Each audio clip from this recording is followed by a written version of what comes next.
हे भव जीवो, तुम चाहे सुख का अनुभव कर रहे हो और चाहे दुख का अनुभव कर रहे हो। इन दोनों अवस्था में एक तेरा अगर कार्य होना चाहिए तो वह धर्म ही होना चाहिए। तो इस तरह आचार्य महाराज कह रहे हैं कि इसलिए तुम उस धर्म को करते चले जाओ। तो महाराज धर्म किसे कहते हैं, अभी तक तो यही समझ में नहीं आ पाया।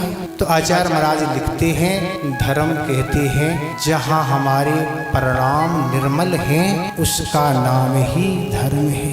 क्यों? अगर इसको नहीं कहा जाएगा तो मंदिर में जो बैठा है पूजन आदि धार्मिक अनुष्ठान कर रहा है, बस उतने ही शर्म धर्म हो रहा, बाकी समय तो धर्म हो ही नहीं पाएगा ना, क्योंकि मंदिर जाने का नाम ही धर्म है। पर त्रियंशी तो फिर धर्म ही नहीं कर पाए क्योंकि मंदिर वो जाते ही नहीं ना, और नारकी के पास भी कोई मंदिर नहीं है ना। तो इसलिए आचार्य कह रहे हैं कि जहाँ तुम्हारे परिणामों में निर्मलता बनी है, दया भाव बनाया है, बना हुआ है, विशुद्धि बढ़ रही है, वहाँ निरंतर तुम धर्म कर रहे हो, इसका नाम धर्म है।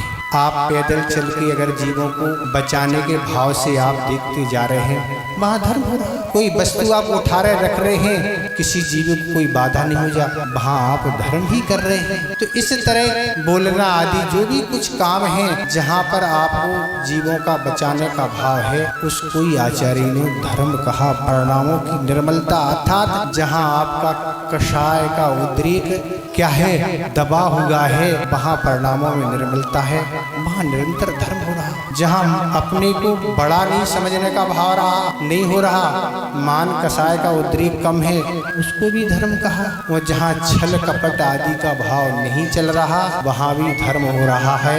वो जहाँ लोभ वृत्ति घट रही है, वहाँ भी धर्म चल रहा है।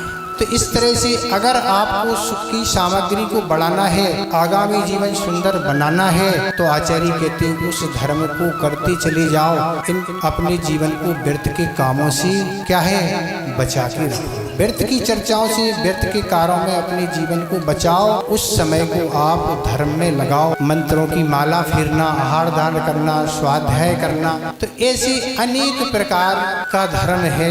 अनेक क्रियाओं के माध्यम से धर्म करके उस पुण्य का संचय किया जा सकता है।